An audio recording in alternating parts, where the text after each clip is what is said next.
পশ্চিমবাংলার বুকে ছাত্র আন্দোলন ধীরে ধীরে মাথাচাড়া দিচ্ছে। নরেন্দ্র মোদীর জমানায় নতুন প্রজন্মের ছেলে মেয়েদের, ভারতবর্ষের ছাত্রছাত্রীদের কোনো ভবিষ্যৎ নেই।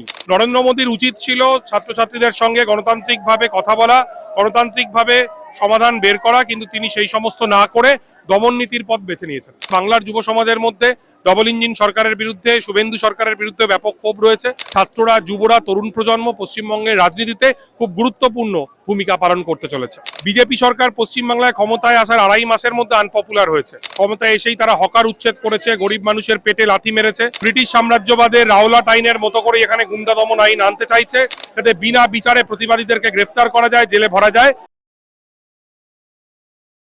দিল্লি যন্তর মন্তরে ছাত্ররা যে প্রতিবাদ বিক্ষোভ করছে, সেখানে লাঠি চার্জ, যে কোনো নাগরিকের মৌলিক অধিকার তার নিজের বক্তব্যকে রাখার, সেখানে যদি রাষ্ট্রীয় এরকম পুলিশ দিয়ে সেই ভয়েসকে কোনোভাবে আটকানো হয়, সেটাকে কিভাবে দেখছে?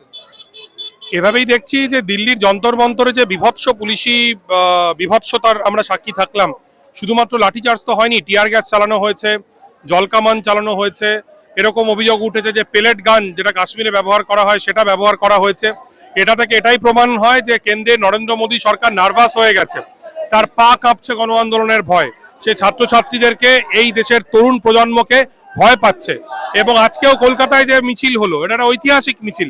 হাজার হাজার ছেলে মেয়ে তারা রাস্তায় এসে জড়ো হলো, এখনো তারা রাস্তায় জমায়েত হয়ে রয়েছে, তারা এই যে শান্তিপূর্ণভাবে মিছিল করে যাচ্ছে। এটা একটা নতুন যুব জাগরণের সাক্ষী থাকছি আমরা। বিগত 10 বছর ধরে যে 152টা পেপার লিক হয়েছে, এই শিক্ষা ব্যবস্থার মধ্যে যে এত দুর্নীতি চলে এসছে, নতুন প্রজন্মের ছেলেমেয়েরা তাদের ভবিষ্যৎ কোথায় দাঁড়িয়ে আছে মনে হয়?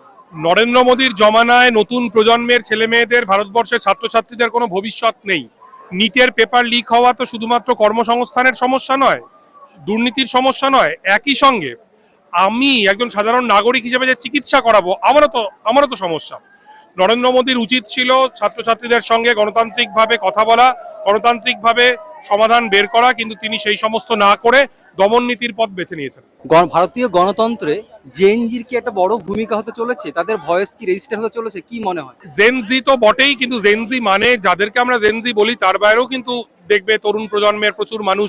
নয়ডায় যে ঐতিহাসিক শ্রমিক আন্দোলন কিছুদিন আগে হলো, বা কৃষি আন্দোলন যখন হয়েছে, বা যখন নাগরিকত্ব এনআরসি সিএ বিরোধী আন্দোলন হয়েছে, তখনও কিন্তু তরুণ প্রজন্মের সম্মিলন ছিল। 12 বছর ধরে নরেন্দ্র মোদী সরকার ক্ষমতায় আছে। নরেন্দ্র মোদী সরকার যখন এসছিল, তখন যার বয়স 10 বছর, তার কিন্তু আগের সরকারগুলো নিয়ে কোনো স্মৃতি নেই।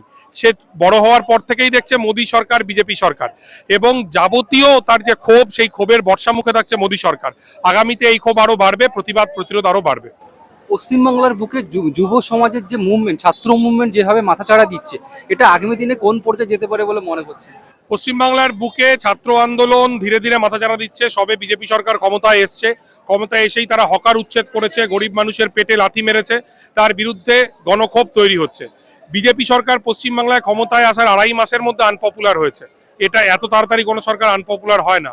আজকের আন্দোলন, আজকের মিছিল প্রমাণ করলো যুব সমাজের মধ্যে, বাংলার যুব সমাজের মধ্যে ডবল ইঞ্জিন সরকারের বিরুদ্ধে, শুভেন্দু সরকারের বিরুদ্ধে ব্যাপক ক্ষোভ রয়েছে।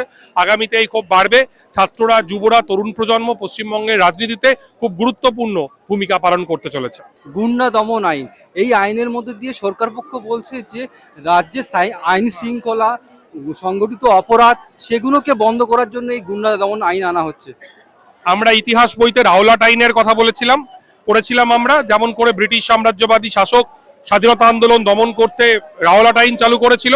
আর আজকে যে শ্রমিক ভট্টাচার্য, অনন্ত মহারাজরা সুভাষচন্দ্র বোসকে গালি দেয়, তারা একই রকম ওই ব্রিটিশ সাম্রাজ্যবাদের রাওলাট আইনের মতো করে এখানে গুন্ডা দমন আইন আনতে চাইছে, যাতে বিনা বিচারে প্রতিবাদীদেরকে গ্রেফতার করা যায়, জেলে ভরা যায়। এবং এটা প্রমাণ করে যে পশ্চিমবঙ্গে বিজেপি সরকারে এসছে ঠিকই, কিন্তু তারাও অত্যন্ত নার্ভাস, তারা গণ আন্দোলনকে ভয় পাচ্ছে।